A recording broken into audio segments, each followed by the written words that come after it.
John Fitzgerald Kennedy, do solemnly swear. I, John Fitzgerald Kennedy, do solemnly swear. That you will faithfully execute the office of President of the United States. That I will faithfully execute the office of President of the United States. And will, to the best of your ability.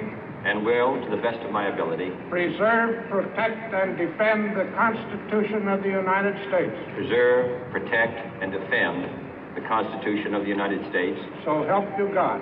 So help me God.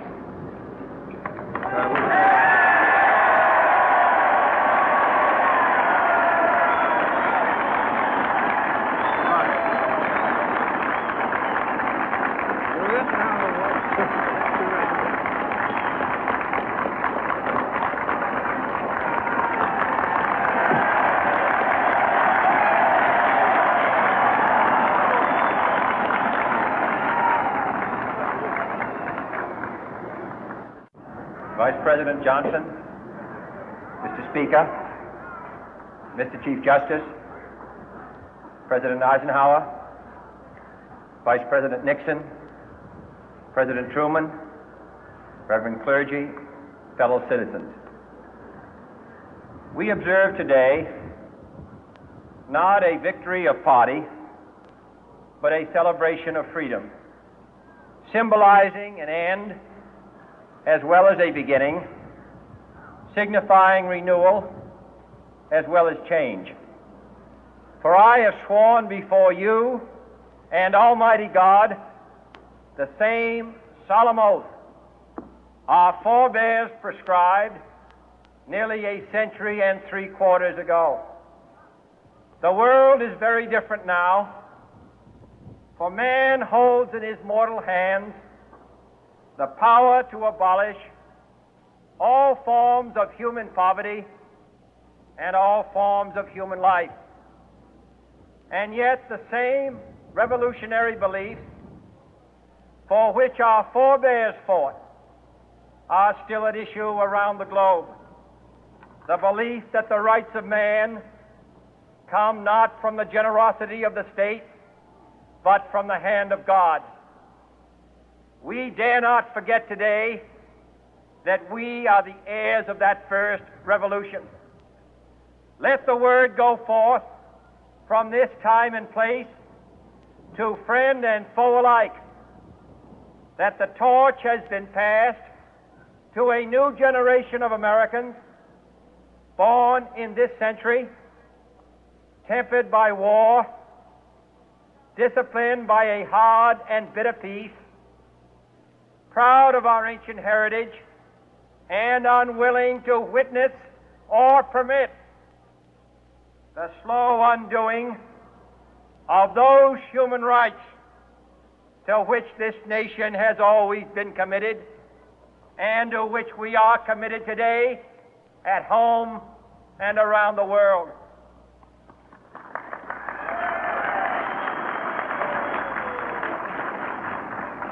Let every nation know, whether it wishes us well or ill, that we shall pay any price, bear any burden, meet any hardship, support any friend, oppose any foe to assure the survival and the success of liberty.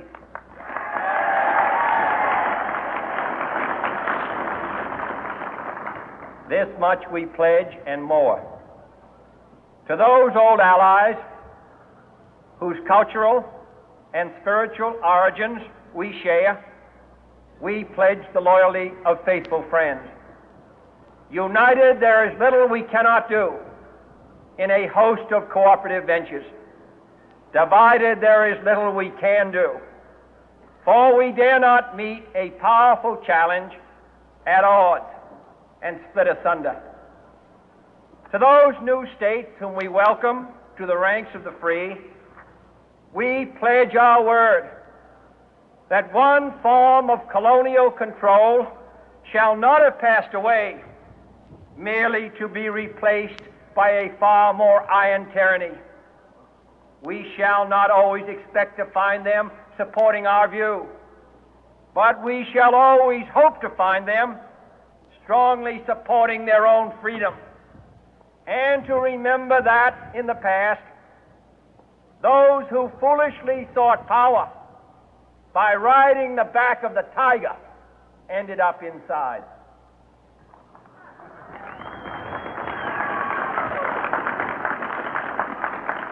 To those people in the huts and villages of half the globe struggling to break the bonds of mass misery, we pledge our best efforts to help them help themselves for whatever period is required, not because the communists may be doing it, not because we seek their votes, but because it is right. If a free society cannot help the many who are poor, it cannot save the few who are rich.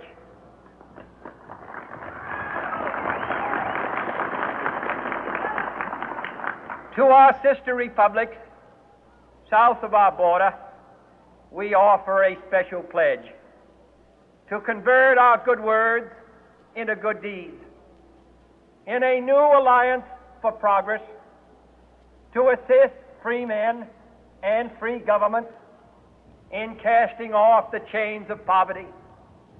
But this peaceful revolution of hope cannot become the prey of hostile powers.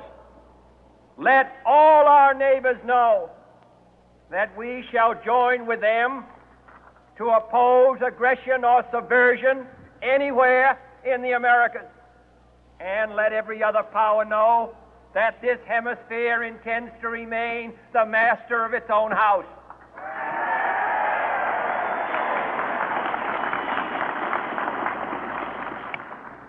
To that World Assembly of Sovereign States, the United Nations, our last best hope, in an age where the instruments of war have far outpaced the instruments of peace, we renew our pledge of support to prevent it from becoming merely a forum for invective, to strengthen its shield of the new and the weak, and to enlarge the area in which its writ may run.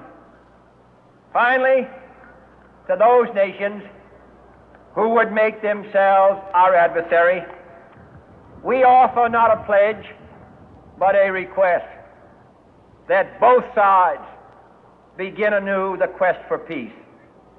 Before the dark powers of destruction, unleashed by science, engulf all humanity in planned or accidental self-destruction, we dare not tempt them with weakness, for only when our arms are sufficient beyond doubt can we be certain beyond doubt that they will never be employed. But neither can two great and powerful groups of nations take comfort from our present course, both sides overburdened by the cost of modern weapons, both rightly alarmed by the steady spread of the deadly atom, yet both racing to alter that uncertain balance of terror that stays the hand of mankind's final war. So let us begin anew, remembering on both sides that civility is not a sign of weakness, and sincerity is always subject to proof. Let us never negotiate out of fear, but let us never fear to negotiate.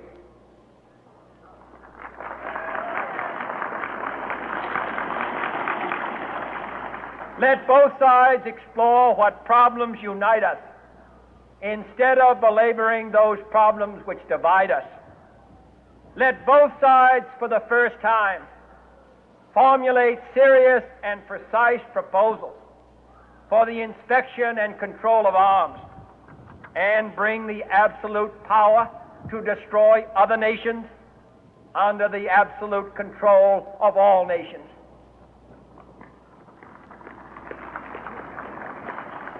Let both sides seek to invoke the wonders of science instead of its terrors.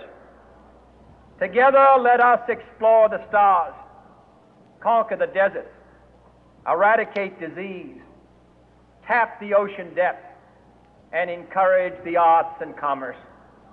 Let both sides unite to heed in all corners of the earth the command of Isaiah to undo the heavy burden and let the oppressed go free. And if a beachhead of cooperation may push back the jungle of suspicion, let both sides join in creating a new endeavor, not a new balance of power, but a new world of law, where the strong are just and the weak secure and the peace preserved. All this will not be finished in the first 100 days, nor will it be finished in the first 1,000 days, nor in the life of this administration, nor even perhaps in our lifetime on this planet. But let us begin.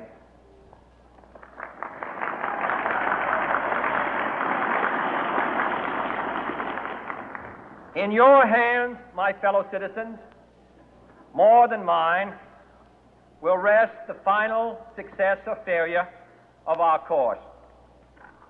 Since this country was founded, each generation of Americans has been summoned to give testimony to its national loyalty.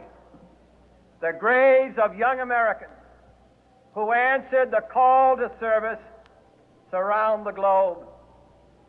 Now the trumpet summons us again, not as a call to bear arms, though arms we need, not as a call to battle, though in battle we are, but a call to bear the burden of a long twilight struggle, year in and year out, rejoicing in hope, patient in tribulation, a struggle against the common enemies of man, tyranny, poverty, disease, and war itself. Can we forge against these enemies a grand and global alliance, north and south, east and west, that can assure a more fruitful life for all mankind? Will you join in that historic effort?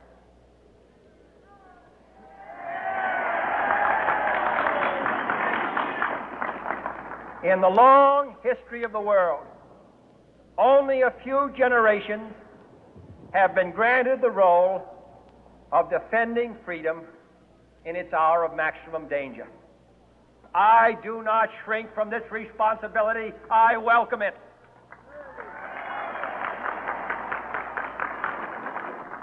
I do not believe that any of us would exchange places with any other people or any other generation. The energy, the faith, the devotion which we bring to this endeavor will light our country and all who serve it. And the glow from that fire can truly light the world. And so, my fellow Americans, ask not what your country can do for you. Ask what you can do for your country.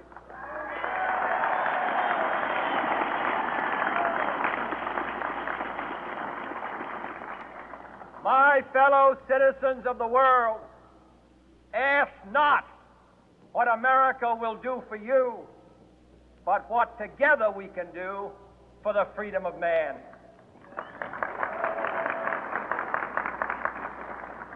Finally, whether you are citizens of America or citizens of the world, ask of us here the same high standards of strength and sacrifice which we ask of you.